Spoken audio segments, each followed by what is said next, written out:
Welcome to the topic series. Today we're talking about Paulson products made for tactical use. One of our popular items is the ACG goggle, or Advanced Combat Goggle.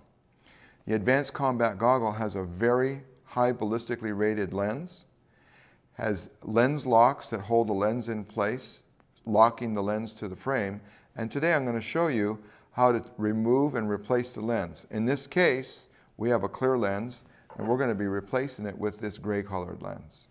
The first thing is to push the lens locks forward with your thumb, thereby releasing the lens from the frame. Pull the goggle down at the nose, peel the lens out from the bottom,